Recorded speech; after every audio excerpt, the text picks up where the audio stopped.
Hey guys, welcome back. In today's video, we are talking about shorts losing money, the gamma squeeze, the breakout price for AMC, and many more in this video.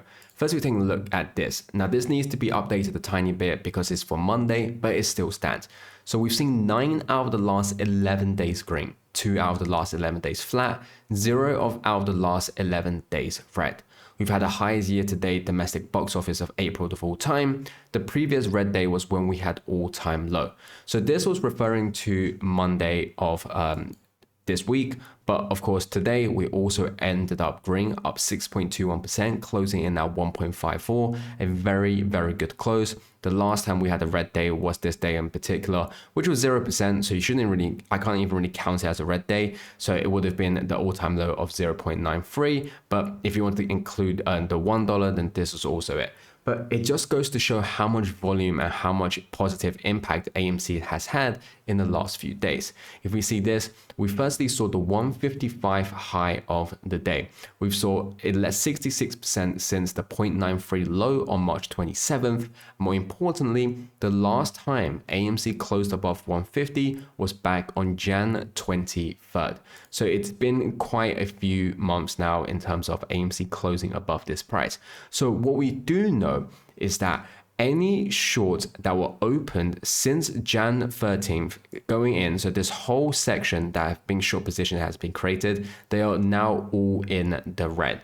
Now, yesterday we talked about this. What we've seen with data is that it's showing that newer shares on loan are being returned, meaning that newer short positions are being covered. And there's obviously a clear reason for this, because since the all-time low, we've seen over 50% increase. So these short sellers are definitely facing the stress already. They're facing kind of the reds already, and they're closing their position.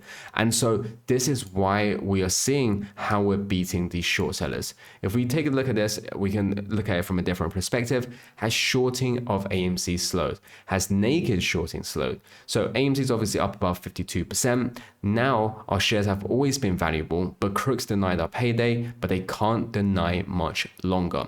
So one of the things we've talked about is, firstly, we've seen funds like Citadel to be losing money currently. We know with the geopolitics, with what's going on around the world right now, of the extreme volatility, that a lot of hedge funds are actually losing money.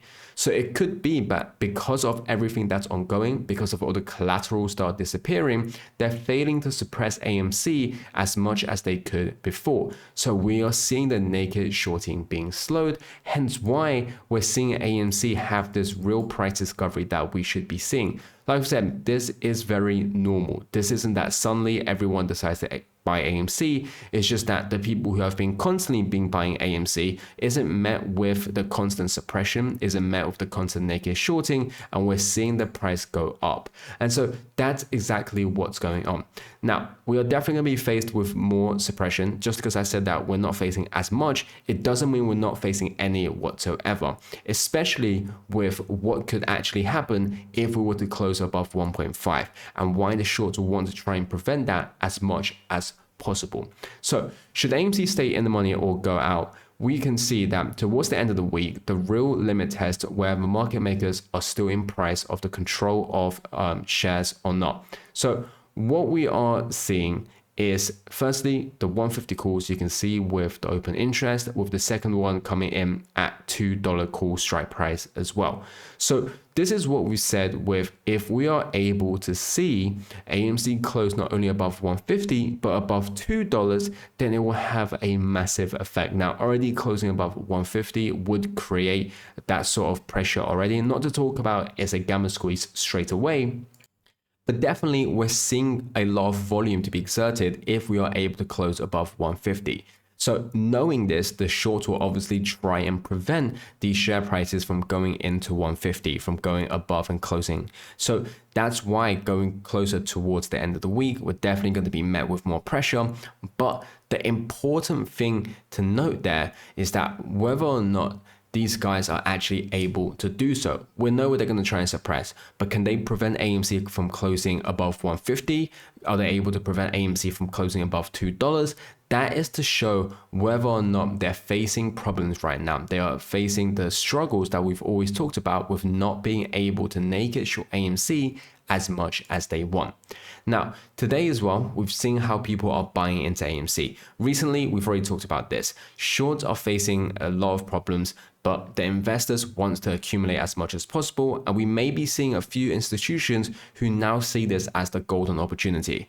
Going into today, so we know we closed at 154, but even the pre-market was extremely volatile for AMC as well, where we saw people trying to buy in, where we saw people trying to accumulate AMC as much as possible. Now, it felt like, again, if it's pre-market movement, it felt like people were trying to do this quietly, but nevertheless, it seized it, and it talks about the demand for AMC shares is there. It talks about how everyone is trying to accumulate, not just the retail, not just the apes, but big institutions as well with big chunks of capital. One of the estimates is that it feels like the shorts have flipped long on AMC, and hence why we're seeing 8 green days in a row. Now, this isn't surprising, especially with what we talked about. Again, in the data we shown in our yesterday's video with the newer loan shares being returned, it shows that newer short positions are covering. So we are seeing that any short positions that have been created, again in this highlighted area, are covering, especially for those who thought AMC was going to get delisted the moment it fell below $1. So it feels like a lot of short positions were heavily concentrated around this $1 area. So now you can see how much money they truly are losing as we see AMC go up. Furthermore, is that on the technical side, if we see that AMC goes above the 200 EMA, then we could be looking at major movements as well. Now, once again, the technical analysis of AMC, I've always said, it doesn't apply to AMC as much as it would to other derivatives because of the suppression, because of the manipulations. But what we have to realize is that it does allow us to understand the sentiment. This is something I've always repeated, and I'll always and continue to repeat this as well. But knowing this, if we are able to see more positive technical analysis, you can definitely understand how that's going to have a better sentiment, how that's going to actually act as an incentive and attract more investors into buying AMC, as opposed to when you apply the 200 EME break to another stock in terms of the breakout. This is more of a attractiveness, an incentive for investors to come in. We can also see another version of this as well. So this was also yesterday's close, but it goes on to talk about why today's close, why today's green was very understandable. And this is why I've said that institutions want to buy in. So yesterday, just before close, what we saw was the volume jumping from 26.8 million to 27.57 million. But more importantly, it was the fact that a massive ask wall disappeared while bid support more than doubled. Liquidity flipped from sell pressure to strong buying interest within a minute. So this is what we're seeing. Previously, we've seen how they tried to spoof, we've seen how they tried to set up a sell wall to prevent the price.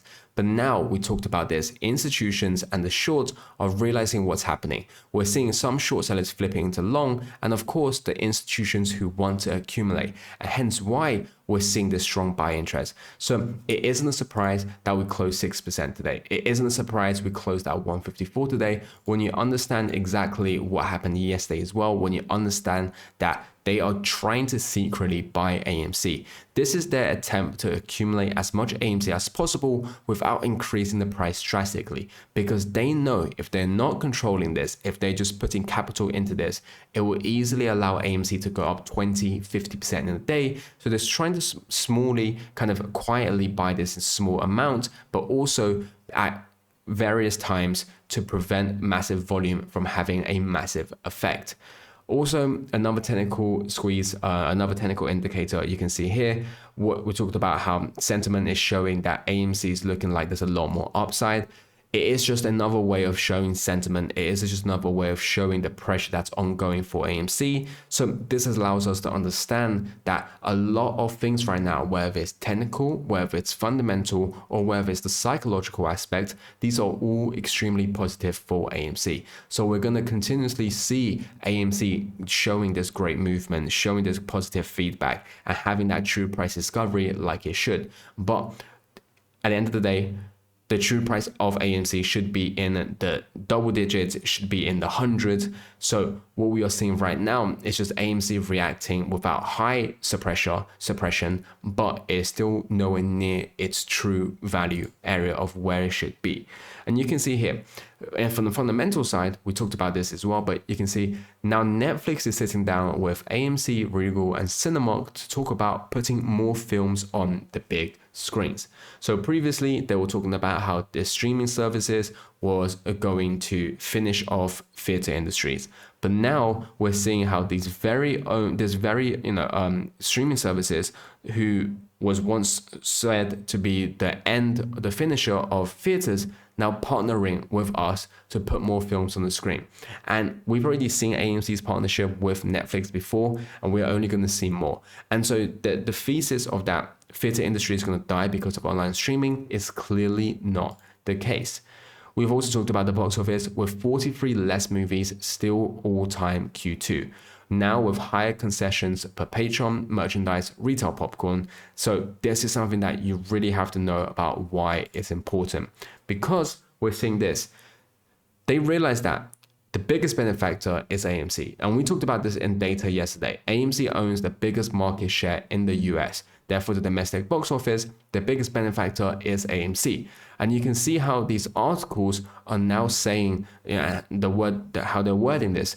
Notice they didn't just use all the incomposing words theaters, which will include Cinemark, Regal, Marcus, and AMC. They just chose AMC. I wonder why. Because the tables are turning. Where you can see from this article, Super Mario dominates box office. Will Nintendo, Comcast, or AMC stock be the biggest winner? You see how they're not talking about theater stocks, but about AMC stocks, because they realize now who is kind of the dominant company within this industry. And in this case, it's clearly AMC. And we've seen this as well with how if we keep selling movie tickets at this pace, you can expect how much AMC is going to grow. You can expect how much money AMC is going to make. And this is what we've seen with the box office. And what we see with the outlook is that 2026 won't just be a recovery year. It will likely be one of the strongest years for theatrical exhibition in over a decade. We are comfortably on track to exceed the 11.49 billion mark, the 20% growth tier. So this is why I've said, whether you're taking a look at the technicals, which we talked about at the start of the video, whether you're taking a look at the fundamentals, which we just talked about now, or whether you look at the psychological, which is just a combination of the technicals, the fundamentals, and how it attracts investors, these are all extremely positive for AMC right now. And it's why we're going to continuously see AMC grow. And this is what we've said, the box office is still continuously growing, it's still continuously getting bigger, and the efficiency of AMC is just getting better. And so this sums up pretty much of the whole entirety of Ape's mindset. I've never been afraid of investing in AMC. On the contrary, I remain as convinced as always that I'll get every penny invested back with considerable interest, and that the Ape community's lack of fear to invest in AMC has been key to make this happen. And again, like I've said, this just sums up pretty much the entirety of the Ape community. It's how we've always been this strong. It's how we were able to fight back. It's how the short sellers have not been able to cover and have not won this fight, because we have been fighting back and will continue to fight back and not let these guys get away with what they have done. And it's how we're still, doing this. Is how we're able to see AMC show this remarkable performance in the last few days. Another big thing for GME is the upcoming GME settlement stress days. Now, we've already talked about recently with what's ongoing with this. We talked about how there's been effects being shown, how we see this GME coin showing volatility as well. It's because of everything that's obviously ongoing. Furthermore, you can see Citadel and the big banks really want you buying the top. Nasdaq just run green 10 days straight, semis up 25% in a week, and you're supposed to believe this is normal. So people are trying to say is that it feels like they're trying to suck away the liquidity. They're trying to sell stocks to retail at the top. Now, this isn't too far stretch when we talk about how much money these hedge funds have been losing recently. So this big boom in the market right now, of course, mixed with geopolitical news, does have an effect, but it also could be a case of in certain industries, in certain areas, that there is obviously things going on and that they are struggling and lacking liquidity and potentially want retail to buy. But we know what we are holding, we know what we want to buy, and so their strategies aren't going to work. Furthermore, let's talk about some of the macro news and let's talk about some of the things that will happen. And this is just an example of what we're seeing with companies that have been shorted too much. You can see this is one of the most insane charts I've seen in a while. A car rental company, what we are seeing, has surged 400% in the last 30 days due to a massive short squeeze at a time when auto repossessions are skyrocketing. So this is just what's going to happen to a stock when it gets short squeezed. And this is to a stock that isn't even facing the suppression that some of the other stocks are facing. And we know what's done, we're not even talking about AMC and GME because two different levels, but you can see the effects that it already is having. So you can understand why shorts are desperately trying to prevent AMC and GME from squeezing.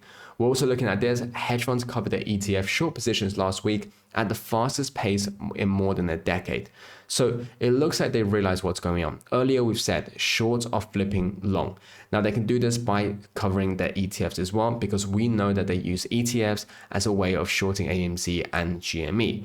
And so as we see them do this, it really just proves that point of what we've said with how they're trying to cover, with how they're trying to flip their positions into long and prevent from what's about to happen. We also talked about collaterals disappearing, and you can see 175 million worth of shorts liquidated from the crypto. This is a piece of news you're going to see pretty much every day, especially with the volatility, but it just goes to show how much collateral is disappearing, how much money is disappearing, and why they're struggling to keep AMC and GME down right now with what's going on in the world.